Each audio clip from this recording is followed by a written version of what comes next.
अगली जिज्ञासा के लिए तैयार रहेंगे रीना जैन। गुरुदेव के चरणों में कोटि से कोटि नमोस्तु। महाराज जी 2014 में आचार्य प्रसन्न सागर जी महाराज जी का चतुर्मास पदमपुरा में था। वहाँ 3 श्वेतांबर साधुओं का भी चतुर्मास था। वो पंजाब से आए थे, उनको ऊपर की बाधा थी तो उनके गुरु ने उनको वहाँ भेजा था। महाराज जी की चर्या देखी, 86 दिन का उनका वो सिंह व्रत वाला चल रहा था। उन्होंने महाराज जी की चर्या देखी। चर्या देखने के बाद हम चर्या करा के जब कोटा लौटते थे तो सबसे दर्शन करके विनय पूर्वक आते थे।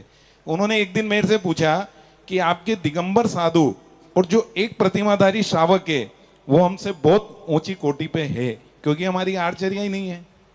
पहली जिसके आपके यहाँ पहली प्रतिमा है वो हमसे भी उच्च कोटि का है, लेकिन आपकी दिगंबर जैन समाज आपके साधु और श्रावक की जितनी बुराई करती है उतना और कोई समाज बुराई नहीं करता। तो महाराज जी मैं इस पे आपका चिंतन चाहता हूँ। आज जो हुआ वो मुझे बहुत दुख हुआ महाराज जी उस चीज का। देखो अज्जू भी ऐसा है, अब एक बात समझना कि दिगंबर जैन समाज साधुओं के प्रति 100% समर्पित है। ऐसा नहीं है कि दिगंबर जैन श्रावक या साधु या फिर किसी साधु की श्रावक की निंदा करता हूं, ऐसा नहीं है। वास्तविकता यह है कि जो चित्र है, चित्र समझते आप, चित्र जैसे मेरा चित्र लगा है, गुरु जी का लगा हुआ है, तो ये गुरु जी का चित्र है, गुरु जी नहीं है। गुरु जी तो नांदी में। ऐसे ही वो जो लोग जैन समाज के श्रावक या श्रमण किसी की निंदा करते हैं, बुराई करते हैं, वो वास्तविकता में किसी पूर्व के छोटे मोटे पुण्य के उदय से यहाँ जन्म ले लिया है। लेकिन वास्तविकता ये है कि वो जैन कुल के लायक ही नहीं है। उच्च कुल में पैदा होकर के नीच कुल के काम करता है तो वो नीच कुल का ही कहलाता है।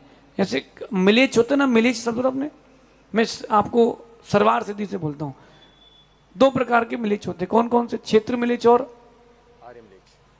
क्षेत्र मिलेच, रिद्धि मिलेच, सहज सागर जी, कार्य मिलेच। तो जो मिलेच होते हैं, मिलेच यानी निम्न नीच गोत्र के, वो क्षेत्रों में भी होते हैं। आर्य खंड में भी मिलेच होते हैं, मिलेच खंड में भी आर्य होते हैं। तो ये ऐसे लोग रहते हैं। इन 2-4 लोगों के कारण हम पूरी जैन समाज को ये नहीं बोल सकते कि जैन समाज मुनियों की निंदा करती है, ये नहीं करती। फिर भी जो करते हैं, मेरा आप सबसे कहना है कि जो मुनियों की निंदा करे, ऐसे व्यक्ति के लिए बीच समाज में खड़े होकर के पॉइंट आउट करना चाहिए कि ये समाज का सबसे बदनाम व्यक्ति है। और मैं आपसे कह रहा हूं कि आपको तो नाम पता ही है, फिर भी मैं अभी बोलूंगा, आज तो बहुत टाइम है। तो जो व्यक्ति ऐसा करता हो, चाहे वो पुरुष हो या महिला हो, आप सबको अधिकार है, बिल्कुल नहीं डरना। जैसी वो दिखे बोले नारायण नारायण, जहां दिखे वो डायरेक्ट बोलना नारायण नारायण। जय जिनेन्द्र नहीं, जैन थोड़ा ना, क्या जय जिनेन्द्र कहना, क्या बोलना नारायण। फिर भी चिंता नहीं करना, थोड़ी बहुत कंकड़ तो गेहूं में रहते ही हैं, चाहे वो कंकड़ तो थोड़ी बहुत रहते ही हैं गेहूं में, तो कंकड़ अलग करें, अपन तो गेहूं का स्वाद लें। सकल दिगंबर जैन समाज मुनि भक्त थी, है, रहेगी, चाहे वो महिला हो या पुरुष।